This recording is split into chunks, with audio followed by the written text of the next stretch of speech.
Assalamualaikum warahmatullahi wabarakatuh. Bismillahirrahmanirrahim. Alhamdulillah rabbil alamin wa bihi nasta'in ala umurid dunya waddin. Wa sallallahu wa sallama ala sayyidil mursalin sayyidina Muhammadin khatamin nabiyyin wa alihi wa sahbihi ajma'in. Wa la hawla wa la quwwata illa billahil aliyyil azim. Alhamdulillah, alhamdulillah. Saya terus mengajak para pendengar Radio IKIM untuk kita berusaha dalam menimba ilmu, supaya ilmu ini akan terus menyuluh hidup kita, menampakkan kita siapakah kita sebenarnya, menampakkan laluan kita dan di manakah tempat yang kita menjadikan hala tuju kita. Kerana kita hari ini kalau kita tengok, kehidupan kita sentiasa tercabar berbagai-bagai. Walaupun dalam kesenangan, kalau dulu orang hidup susah, zaman Jepun, zaman penjajah susah, tapi tak tercabar macam zaman sekarang. Banyak ujian-ujian yang kita perlu tempuh. Taib, saya terus nak sambung. Bila kita perkatakan tentang mandi wajib dan perkara-perkara sunat dalam mandi wajib, maka hari ini kita nak pergi kepada mandi sunat. Di sana ada ketika kita disunatkan mandi. Jadi kalau kita mandi sunat ini, apa yang kita akan dapat? Satunya pahala dia dan juga berbagai-bagai faedah lain. Antaranya badan kita akan jadi sihat, kita akan dapat kecergasan dan sebagainya. Maka banyak sekali mandi-mandi sunat.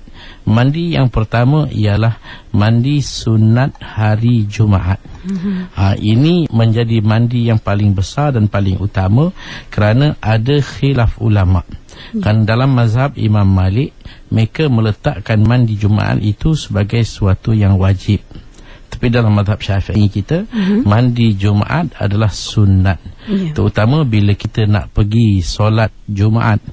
Ini kepada mereka nak solat. Orang yang tak pergi solat tak perlu mandi. Macam katakan perempuan, orang sakit, kanak-kanak, tak disunatkan mandi. Bahkan orang yang nak pergi, memang dia kalau mandi sempat pergi, maka disunatkan mandi. Jangan dia dah tak kesempatan dah, masa dah cukup last mandi, pergi Jumaat dah habis, maka tak disunatkan lagi. Jadi untuk orang yang nak pergi solat Jumaat, maklumlah, kita tahu suasana Jumaat ni orang ramai. Jadi kita perlu kepada keadaan yang badan kita harum dan keadaan yang tidak mengganggu jemaah sekeliling. Jadi dengan kesesakan kadang-kala peluh kita, bau dia berbagai-bagai. Jadi bila datang suasana yang begini, kita mandi, maka lebih membawa kepada kesegaran. Maka sebab itu disunatkan mandi. Bila masa mula mandi, iaitu dengan terbitnya fajar. Kalau hari ni kita bekerja hari Jumaat, kita bangun untuk subuh, kita nak pergi kerja, kita mandi subuh, niatkan saja aku mandi sunat Jumaat kerana Allah. Ataupun kita nak pergi kerja pagi, dah selesai balik daripada solat subuh, kita buat persiapan nak pergi kerja, kita niatkan mandi saja aku mandi sunat hari Jumaat.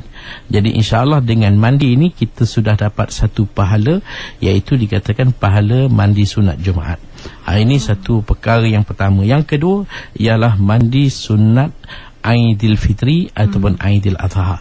Mandi sunat hari raya. Dia beza sikit. Hari Jumaat mandinya ialah kerana nak solat. Adapun hari raya mandi kerana hari. Jadi tak nak solat ke pun boleh mandi. Contohnya seorang isteri dalam ataupun seorang wanita dalam uzur hari raya, maka dia pun disunatkan mandi. Anak kecil kita mandikan, itu pun sunat kita mandikan walaupun tak solat, kerana dia mandi untuk hari. Jadi mandi hari raya ni masuk dia bila? Setelah berlalu separuh malam. Separuh malam masuk je waktu. Kadang-kadang malam tu banyaklah orang balik kampung. Jadi bila orang nak balik kampung, mungkin dia sampai ngam-ngam, waktu dah solat, waktu dah nak solat hari raya. Jadi dia bertolak malam. Jadi kalau dia nak mandi dulu, kemudian dia pun siap dengan pakaian raya dia pun semua, sampai besok kat rumah depan dah hari raya dah, maka dia terus pakai je pakaian dan pergi. Dah mandi.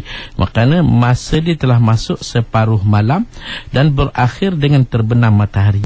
Kalaulah hari raya Aidilfitri, terbenam matahari hari raya itu sendiri.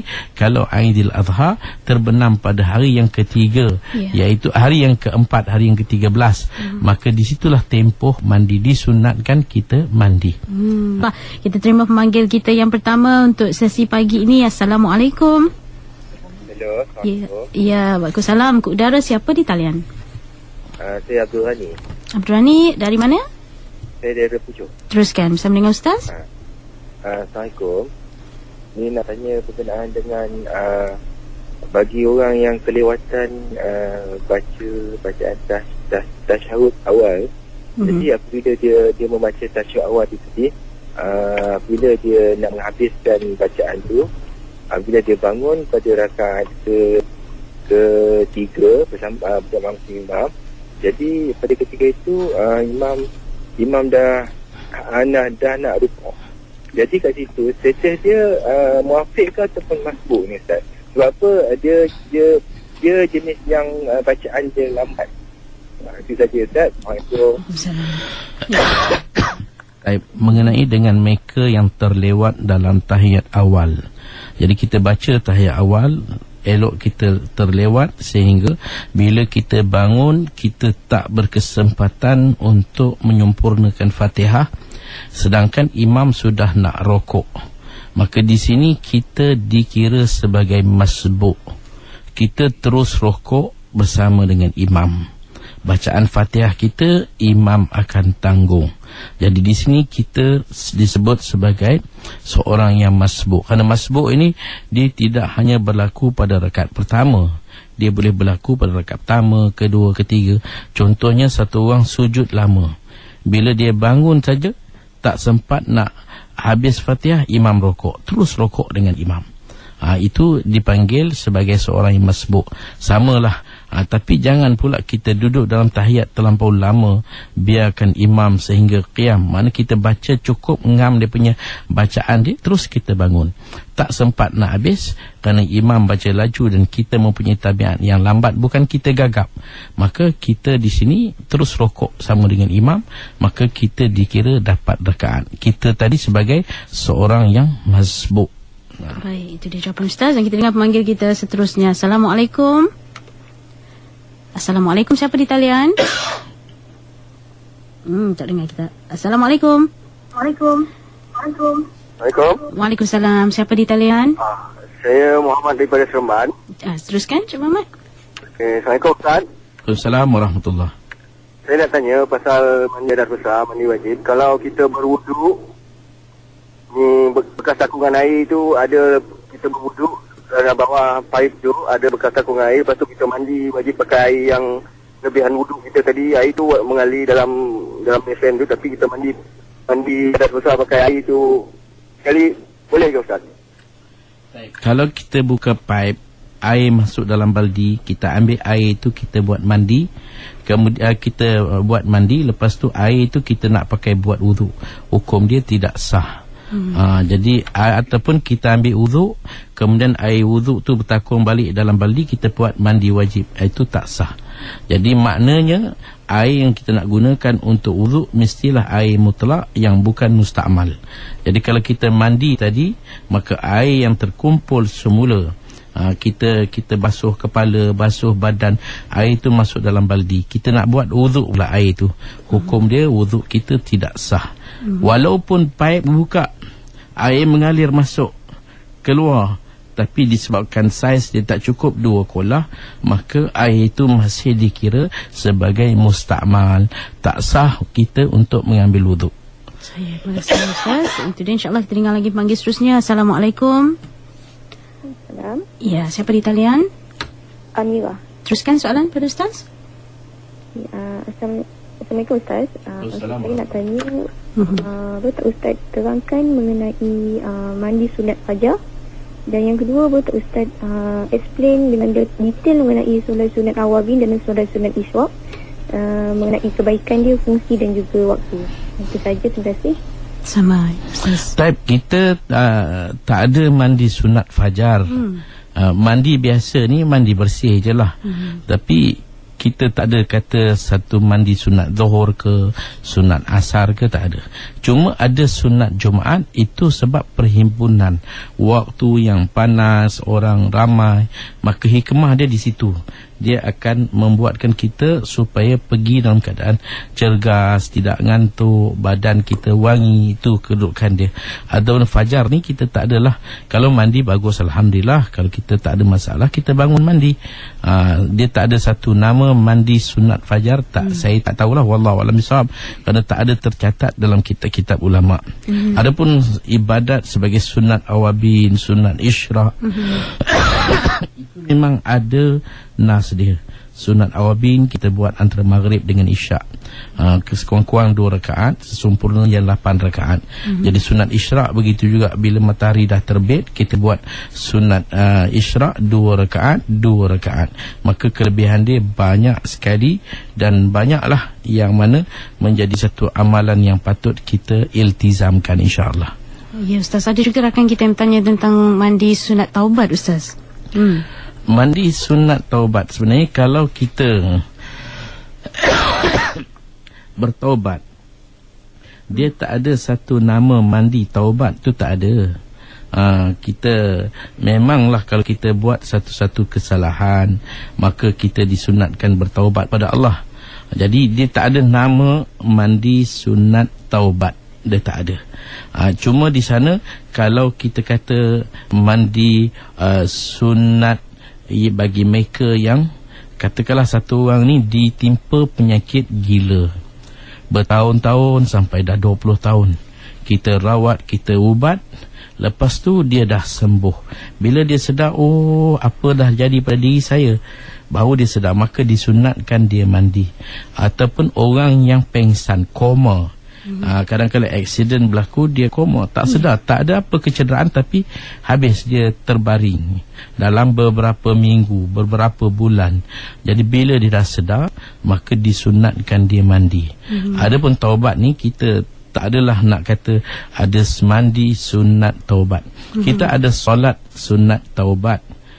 Tapi kalau kita nak solat, kita bersihkan badan, kita mandi, itu satu langkah yang baik. Tapi nama mandi taubat itu tidak ada. Wallahu a'lam bishawab. Terima kasih Ustaz. Dan kita dengar lagi pemanggil kita yang seterusnya. Assalamualaikum. Apa khabar Mas? Alhamdulillah. Siapa di talian? Saya Sadia pada Melaka. Okey, teruskan persoalan tu Ustaz. Soalan Ustaz, Ustaz cepat sembuh lah. Ya. Okay. Saya selalu buat sembahyang qada selepas selepas solat waktu lah. Termasuk solat subuh, selepas waktu subuh dan selepas waktu asar. Jadi boleh saya buat cara begitu? Itu juga sewaktu saya pergi umrah pun saya buat di Masjid Nabawi selepas waktu subuh dan selepas waktu asar. So yang kedua, solat jamak. Dari Melaka saya pergi ke Perak. Waktu Zuhur dan Asar saya buat solat jamak. Ya. Bila tiba di tempat penginapan, saya buat solat jemaah dengan suami lah. Waktu maghrib itu saya tak buat jamak lah. Tapi keesokannya saya buat jamak semula waktu Zuhur dan Asar. Boleh ke cara begini? Yang ketiga, setiap kali waktu mandi saya niatkan nawaitu wajibah lillahi ta'ala. Untuk hari-hari biasalah. Kalau untuk hari Jumaat, saya buat nawaitu Jumaati lillahi ta'ala. Betulkah cara yang saya buat ni Ustaz? Baik, terima kasih. Pertama sekali tentang solat qadha. Kita boleh buat solat qadha bila-bila masa. Jadi kalaupun selepas asar ataupun selepas subuh, hukum dia boleh.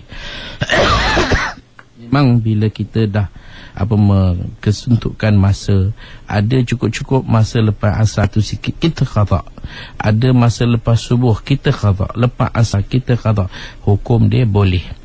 Dan yang kedua mengenai dengan jamak tadi, kita zuhur asar kita jamak, maghrib kita tak jamak, isyak kita buat asing, maka itu boleh, tidak ada masalah, asalkan kita dalam perjalanan kita boleh jamak.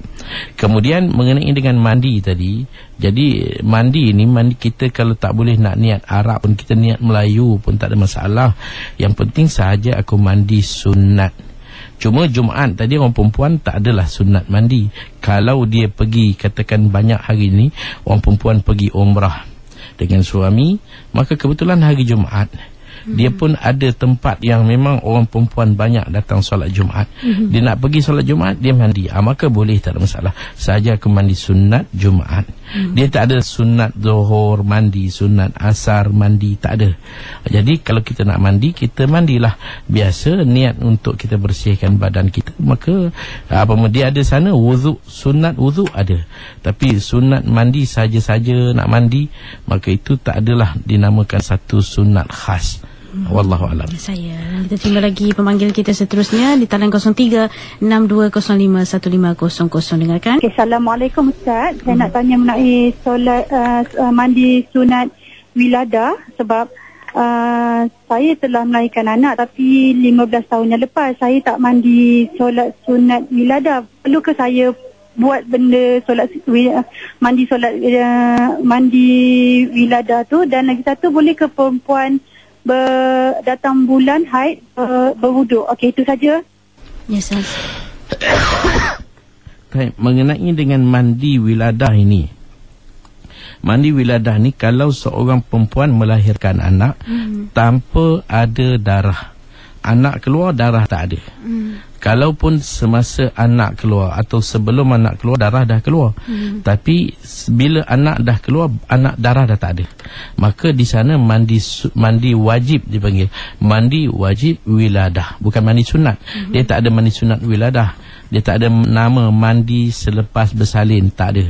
Cuma dia kata mandi wajib wiladah. Itu kalau tak ada darah. Tapi kalau ada darah nifas, maka tak boleh mandi dah. Mandi untuk angkat hadas nifas ni bila darah dah berhenti, baru kita mandi angkat hadas nifas. Jadi kalau dah 15 tahun kita nak mandi apa lagi dah. Sedangkan masa kita bersalin tu anak kita keluar, darah pun datang, darah nifas, maka tak adalah mandi wiladah. Mandi wiladah ni ialah mandi kalau tidak ada darah. Itu kita kena faham. Kalau darah sebelum, itu tak dikira. Semasa anak keluar berlumuran dengan darah, itu pun tak dikira. Selepas anak keluar, ada tak darah walaupun setitik, maka itu dipanggil mandi nifas. Yang kedua mengenai dengan wuduk. Perempuan kalau dalam haid, kita kata haram untuk dia mengambil wuduk. Melainkan kalau haid dah habis, dah berhenti, tak ada lagi dah, cuma tak sempat nak mandi, sunat dia ambil wuduk. Tapi kalau masih dalam keadaan haid, maka hukum dia haram. Masih lagi berkaitan tajuk itu Ustaz ya. Rakan kita Fatin Adila bertanya, saya ada dengar Ustaz mengatakan makruh potong kuku sewaktu kedatangan haid.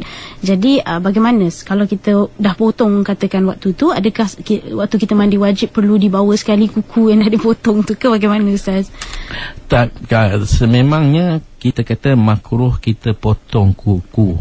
Kerana bila kita tengok apa yang kita potong, rambut ke kuku ke, daripada kita bersihkan badan. Kerana Allah bagi manusia ni perhiasan badan.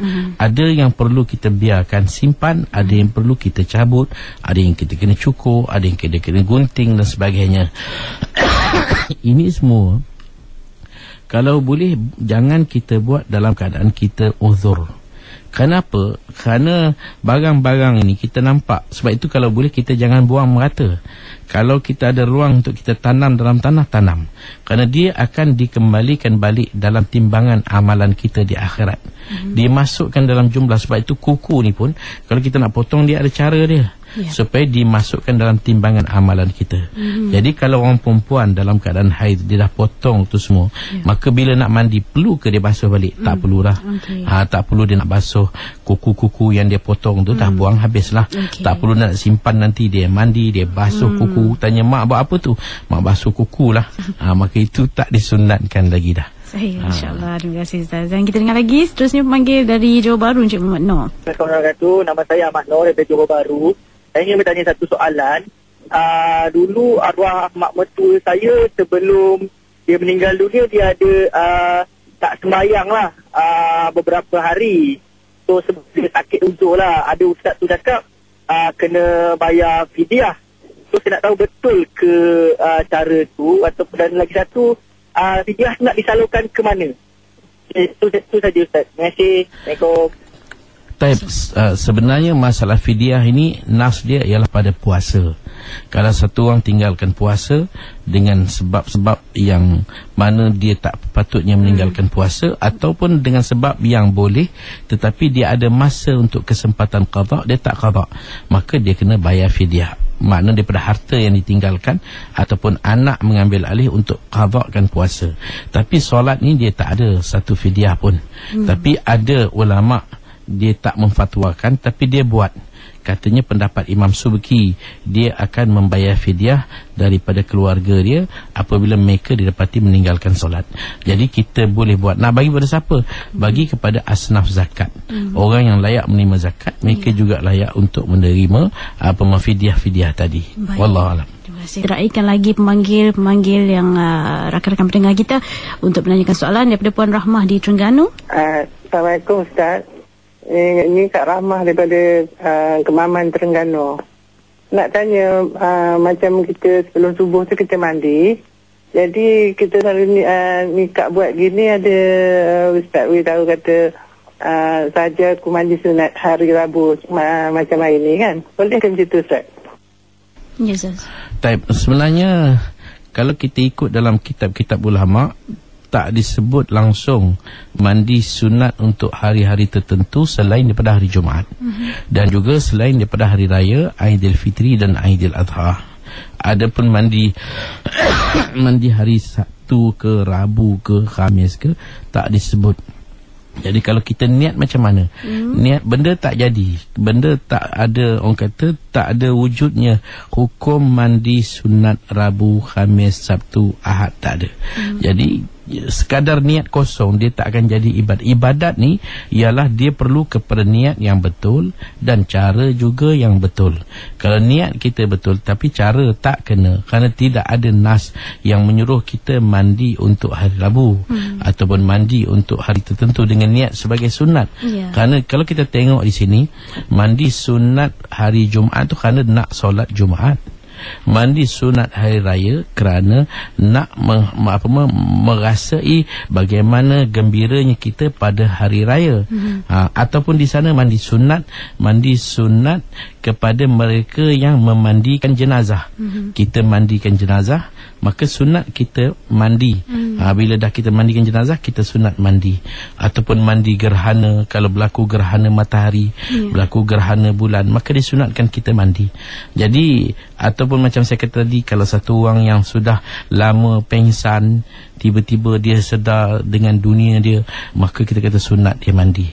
Ataupun orang yang gila, disunatkan mandi bila dia dah sembuh, sunat mandi.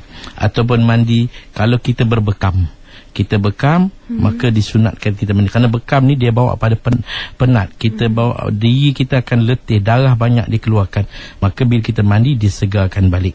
Maka di sana ada lagi satu mandi yang mana selalu kita sebut bila Ramadan, iaitu mandi antara maghrib dengan isyak tiap-tiap malam dalam bulan Ramadan untuk persiapan nak pergi solat isyak dan tarawih. Itu juga sunat kita mandi. Baik. Dan rakan kita bertanya juga Ustaz Nuzulaini, kalau hari raya jatuh pada hari Jumaat, mandi waktu pagi sebelum pergi solat hari raya, niat mandi sunat hari raya atau mandi sunat Jumaat Ustaz? Baik. Kalau kita nak pergi sembahyang hari raya, kita niatkan mandi hari raya. Kalau kita nak pergi solat Jumaat, niatkan mandi kita untuk sunat Jumaat. Jadi kalau kita tak pergi sembahyang raya pun sunat mandi. Kerana hari raya macam mana kita sebut bahawa dia mandi kerana hari, Jumaat mandi kerana solat. Sebab itu kalau habis solat, habis dah tak ada sunat dah hari Jumaat. Kalau lepas habis solat kita nak mandi sunat Jumaat lagi, tak disunatkan. Tetapi hari raya kita boleh sunat mandi walaupun waktu dah dekat asar. Kita pagi tadi sembahyang raya, petang baru kita nak mandi lagi, kita mandikan. Maka mandi sunat hari raya boleh, malam kita mandi sunat hari raya boleh, tak ada masalah selama musim dalam hari raya itu.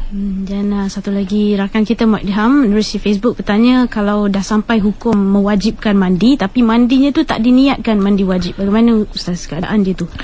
Kerana mandi ni kita kata dulu dia ada rukun dia. Rukun yang pertama ialah niat. Kalau kita dia satu perkara yang perlu kita faham, bila wajib mandi, iaitu bila kita nak solat. Selagi waktu solat tak masuk, kita tak mandi pun tak apa. Cuma sunatlah kita ambil uduk bagi orang yang sedang junub.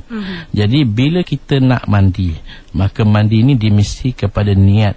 Kalau kita dah mandi habis semua siap, lepas tu baru kita teringat, oh aku ni wajib mandi, anggapkanlah itulah mandi yang diwajibkan. Itu tak sah, kerana niat dia datang kemudian. Jadi nak mandi ni bila? Nak niat ni bila? Masa mana kita mula mandi. Bila air berlaku sentuhan kepada mana-mana bahagian tubuh badan kita, maka di ketika itulah niat kita, sahaja aku mandi wajib, sahaja aku angkat hadas besar kerana Allah. Itu niat dia. Kalau tak ada niat, maka mandi kita tidak sah. Baik, itu penjelasannya. Dan kita dengar lagi panggil kita seterusnya, Cik Mat dari Shah Alam. Assalamualaikum Ustaz. Saya Ustaz, saya mohon penjelasan tentang mustautin dan bermukim. Lagi satu, misal kata kita bermusafir pada hari Jumaat malam dan sampai ke tempat yang kita bertuju tu pada pagi Jumaat, adakah wajib untuk kita berjumaat pada hari itu ataupun gugur kewajipan untuk berjumaat pada hari itu? Mustautin ialah apabila kita menetap di satu tempat, kita ambil keputusan untuk duduk di satu tempat, sama ada kita menyewa atau rumah kita sendiri, yang kita tak akan pindah ke tempat lain. Melainkan ada urusan-urusan tertentu kita pergi keluar. Lain semua tak ada apa, kita balik duduk di rumah situ, kita dikira mustautin. Mungkin ada orang masa dia kecil dia bermustautin di kampung, tapi bila dah bekerja, dah berumah tangga, dah duduk di bandar, dia ingat memang nak duduk di sinilah. Kalau balik kampung tu sekadar ziarah mak bapak saja, maka dia dikira mustautin di bandar. Ataupun kadang-kala kita duduk di bandar hanya tempoh kerja, nanti bila dah tamat, dah pencen, kita akan balik duduk di kampung, maka kita dikira mustautin di kampung. Jadi mukim ni apa pula? Mukim ni orang yang pergi ke satu tempat dengan dia niat nak duduk lebih daripada 4 hari, 3 hari dan lebih, maka itu dikira mukim. Jadi soalan tadi, kalau kita pergi satu tempat dalam perjalanan, kita bertolak hari Khamis, jadi kita pergi, katakan kita daripada Kuala Lumpur, kita pergi ke Terengganu, jadi kita memang ada urusan tertentu dan akan balik, tolak hari Khamis. Jadi bila besok pagi tu Jumaat, wajib tak kita solat Jumaat? Maka kita kata jawapan dia, kalau kita niat untuk duduk di sana lebih pada 3 hari, wajib Jumaat. Tapi kalau kita hanya duduk 1 hari, 2 hari, 3 hari dan tak lebih, maka tak wajib Jumaat. Jadi walaupun masjid sebelah, kita duduk kat hotel sebelah saja, maka kita tak wajib Jumaat. Kita boleh buat zuhur jamak dengan asar, rehat walaupun orang sedang solat, kerana kita dah musafir sebelum daripada hari Jumaat. Hukum dia, kita tak wajib Jumaat. Baik, terima kasih Ustaz. Dan kita dengar lagi seterusnya dari Hajar Fatimah. Tentang mandi wajib. Kalau seorang tua tu dia hari-hari mandi wajib, maksudnya dia sebut mandi wajib kerana Allah Ta'ala, sebab dia dah tua dah saja. Dia cakap nanti bila nak meninggal tu bersihlah maksudnya diri dia. Lepas tu buat seorang perempuan bolehkah semayang mandi Jumaat? Itu aja. Terima kasih. Assalamualaikum.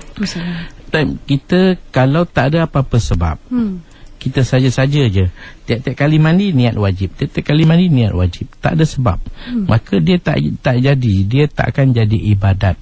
Sebab ibadat ni dia adalah 2 perkara penting. Niat kita betul, cara kita betul.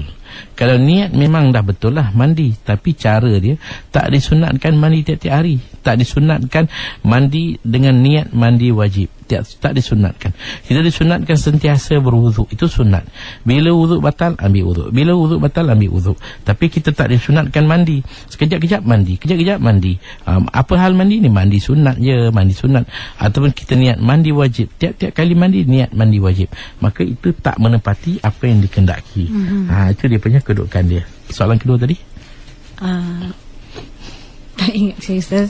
InsyaAllah kalau kita boleh ulang sikit lah soalan ni Ustaz. Ya. Tentang mandi wajib. Kalau seorang tua tu dia hari-hari mandi wajib, maksudnya dia sebut mandi wajib kerana Allah Ta'ala, Sebab dia dah tua dah saja. Dia cakap nanti bila nak meninggal tu bersihlah maksudnya diri dia. Lepas tu buat seorang perempuan bolehkah semayang mandi Jumaat? Kalau kita nak bersihkan diri kita dengan niatkan mandi wajib tak jadi. Dia nak bersihkan diri dengan bertaubat, dengan banyakkan istighfar, dengan banyakkan bersedekah, dengan banyakkan minta ampun pada Allah, maafkan salah kawan, dan banyak lagi benda. Bukan kita kata kerana nak bersihkan badan tiap-tiap kali kita mandi maka kita mandi niat wajib tak jadi. Banyakkan ibadat lain, banyakkan puasa, banyakkan sedekah, banyakkan solat, banyak buat baik pada orang lain dan sebagainya. Kemudian orang perempuan sunatkan mandi Jumaat. Kita kata kalau dia nak pergi solat, saya tak tahu di Malaysia ni mungkin ada setengah-setengah masjid yang memang menyediakan ruang untuk perempuan. Kalau tak salah saya macam Masjid Negeri Shah Alam katakan, maka dia ada ruang perempuan datang katakanlah, maka dia nak solat Jumaat, maka sunat dia mandi. Tapi kalau masjid-masjid lain yang kita nampak keadaan orang laki-laki, ruang laki-laki pun dah tak muat. Jadi orang perempuan takkan dia nak datang solat Jumaat, maka tak solat. Dia kerana dia tak diwajibkan solat Jumaat orang perempuan. Bila tak diwajibkan solat, maka dia tidak disunatkan mandi Jumaat. Itu orang perempuan. Saya tu dia. Kita dengar lagi panggil seterusnya Hanis. Saya period melebihi 15 hari. Kemudian setiap kali nak semayang tu perlu mandi wajib ke? Kalaulah perempuan yang datang darah istihadah. Jadi darah istihadah ni bukan lagi haid. Dia dah lepas 15 hari, 16, 17, 20, darah masih ada, maka dia tak perlu mandi. Setiap kali masuk waktu solat dia bersihkan, kemudian dia tutup, dia ambil wuduk, dia solat. Jadi wuduk tu untuk satu solat. Nanti masuk asar, dia bersihkan, dia bersih, dia tutup, dia ambil wuduk untuk solat yang berikutnya. Begitulah kedudukan dia, tak perlu mandi. Baik, terima kasih. Seterusnya Cik Amin dari Kelang, terdengarkan. Kita seorang pemandu kalau kita pick up kita punya bos dalam pukul 5.30 beli rumah dia, so kita tak sempat sampai jemaah, kita nak pergi ke operation ke Johor lah. Jadi orang itu kita ni sebagai pemandu kita ikut kita punya bos punya instruction. So sampai Johor kita dalam pukul 4 jam lah, so kita tak pasal subuh. Macam mana kita nak, pada kita boleh kodokkan ke ataupun kita boleh buat sembahyang sekadar di dalam kereta. So minta penjelasan dulu Ustaz Kalau kita punya perjalanan sebelum terbit fajar, bos kita beritahu besok sebelum subuh kita kena keluar daripada Kuala Lumpur. Jadi kita dah sebelum subuh dah keluar, maka kita gugur Jumaat. Tak wajib kita solat Jumaat, jadi kita buat zuhur saja boleh. Tapi kalau kita nak keluar selepas subuh, selepas fajar, maka itu wajib Jumaat. Walau macam mana bos sekalipun, Jumaat lebih besar bos daripada bos kita ni. Kita kena berhenti kat masjid, kena solat Jumaat. Kalau tidak kita berdosa. Kita tak boleh buat cara mana kita ingat kita nak qada ajalah, tak boleh. Sebab itu kalau kita keluar sebelum terbit fajar, tak ada masalah. Kalau bos yang faham, dia kata hari ni hari Jumaat, kita ada urusan penting, jadi kita keluar lebih awal. Sebelum terbit fajar, dia dah berada di luar, maka boleh hari itu tak solat Jumaat, dia orang buat zuhur dengan asar sebagai jamak dan qasar, maka boleh, tak ada masalah. Bagaimana pula Ustaz kalau sekarang ni musim cuti, ramai yang mandu dalam perjalanan, mungkin terperangkap dalam kesesakan, solat-solat fardu tu tak ada kesempatan nak berhenti, mungkin solat hormat waktu, atau bagaimana Ustaz? Dan ini pun satu masalah kita di bandar ni. Kadang-kadang kita tak dapat nak baca jam ni. Bila hujan turun je, jalan dah mula jam. Kita terperangkap terutama waktu maghrib. Waktu dah nak habis. Jadi kita tak sampai nak berhenti. Dia bukan macam jam dekat Bangkok. Saya dengar jam Bangkok ni kita boleh berhenti minum teh kat tepi pun tak apa lagi. Dia lebih dahsyat. Tapi kita ni jalan kereta terus berjalan. Jadi jam kita kena buat apa yang kita mampu dalam kereta. Kita buat sebagai hormat waktu. Kemudian bila sampai, kalau waktu masih ada, kita ulang semula. Kalau waktu dah habis, kita qada. Dan solat hormat waktu tu macam mana dilakukan Ustaz? Solat hormat waktu dia solat biasa. Solat kita tak perlu nak sebut kata saja aku solat zuhur hormat waktu, tak perlu. Dia solat biasa. Cuma kita perlu faham apabila solat itu tidak dapat dilakukan dengan cara yang sepenuhnya, cara yang sebenarnya. Macam contohnya kita tak boleh nak berdiri, kita tak boleh nak rokok, tak boleh nak sujud, maka hormat waktu. Ataupun kita tak dapat nak ambil wuduk, kita tak dapat pakai pakaian yang bersih, maka kita punya solat automatik dipanggil hormat waktu. Maknanya kita telah tahu bagaimana meletakkan solat dalam satu-satu waktu. Kita telah menghormati waktu solat dengan perbuatan solat. Apa yang kita terdaya kita buat. Kemudian kalau kita sampai ke tempat tuju, kita waktu masih ada, kita ulang. Jadi dia tidak ada nama saja aku solat hormat waktu, tak. Dia automatik akan jadi hormat waktu apabila syarat-syarat dan rukun-rukun tak dapat dilakukan dengan sempurna. Ya, terima kasih Ustaz. Dan seterusnya kita dengar lagi pemanggil kita dari Kuantan, Puan Norma. Adakah had masa mandi pada bulan puasa? Sebab ada yang menyatakan kalau kita mandi selepas asar akan membatalkan puasa. Bulan puasa ni dia sebenarnya mandi itu tak membatalkan. Mandi tak membatalkan. Kita boleh mandi, terutama kalau kita dah penat, letih, ngantuk. Mandi badan kita segar tu bagus. Yang batalkan dia boleh bukan batal tapi makruh kalau kita berendam. Dia panggil inrimas, duduk dalam air sampai dekat buka baru dia keluar pada air. Ini rumah-rumah mereka yang tepi sungai ke, ataupun dia ada kolam renang ke. Jadi itu berendam tu yang tak bolehnya. Itu kerana takut nanti kalau keluar angin air pula masuk, batal puasa. Tapi kalaulah bulan Ramadan untuk persiapan solat Isyak dan tarawih, maka disunatkan kita mandi. Memang itu amalan baginda, tiap-tiap malam akan mandi antara maghrib dengan isyak. Jadi sunat kita nak pergi isyak ni, kita bersih, cergas, dalam keadaan bau badan kita harum. Itu yang terbaik sebagai hubungan kita dengan masyarakat. Orang suka kalau kita bau semerbak, baik. Tapi cuba bau kita melekit satu macam bau, orang pun tak suka. Nak makan dengan kita pun orang rasa apa bau ni. Jadi itu masalah dia. Jadi Islam ni cukup menitik berat kepada kebersihan. Terima kasih Ustaz ya. InsyaAllah kita dengar pemanggil kita seterusnya, Encik Ahmad. Assalamualaikum Ustaz. Nak bertanya berkenaan dengan mendem darah dengan berbekam, ada apa-apa perbezaan yang keduanya berkenaan dengan boleh tak kalau kita niatkan wakafkan kita punya mendem darah tu lah, niat wakaf. Berbekam. Berbekam ni memang satu fitrah yang antara wasiat Nabi Ibrahim untuk umat kepada baginda malam Isra' dan Mi'raj. Maka disunatkan kita berbekam. Orang lelaki boleh berbekam, perempuan boleh berbekam.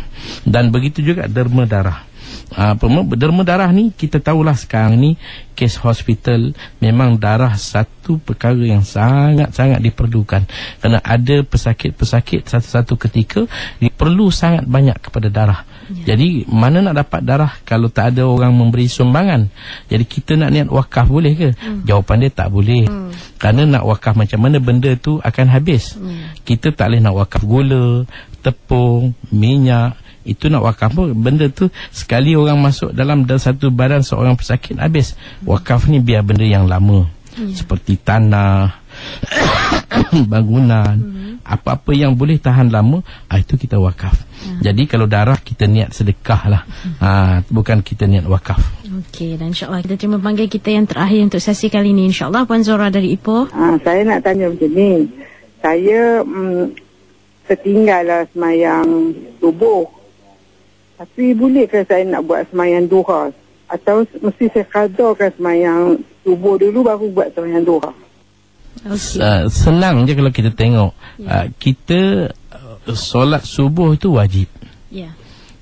Ada pun sunat duha tu sunat. Boleh tak kita dikira berdosa kalau tak solat duha? Tapi kita dikira berdosa kalau kita tak solat fardu. Jadi dengan sebab itu utamakanlah qada solat. Bila kita dah terlewat, jaga dah lewat, terus qada je. Jangan kita nak sibuk. Macam kita kata nak bersedekah ke nak bayar hutang. kita nak bersedekah juga, nak bayar hutang juga. Maka yang mana wajib? Sedekah ni sunat aja. Bayar hutang tu wajib. Bayarlah hutang dulu. Bila dah selesai hutang, bersedekahlah kita. Itu dia punya. InsyaAllah penjelasan Ustaz tentang mandi sunat juga persoalan-persoalan lain menerusi sesi Tahsinul Ibadah pada pagi ini. InsyaAllah Ustaz, mungkin sebagai penutup sesi kali ini Ustaz, silakan. Saya terus mengajak lagi para pendengar Radio Aikim untuk mengambil ruang sepenuhnya dengan apa yang dihidangkan. Mudah-mudahan akan terus memberi faedah. Carilah ilmu, kerana ilmu ni tidak akan merugikan kita. Dia akan menampakkan kita jalan dan menampakkan kita laluan yang sebenarnya. Kita kenal siapakah kita, yang mana kita ni tak lain tak bukan hanyalah hamba Allah yang datang untuk menetap seketika, dan kita akan pergi ke perjalanan jauh. Jadi mudah-mudahan apa yang kita dengar sikit sebanyak dengan batuk ni, mudah-mudahan memberi faedah bersama, insya-Allah.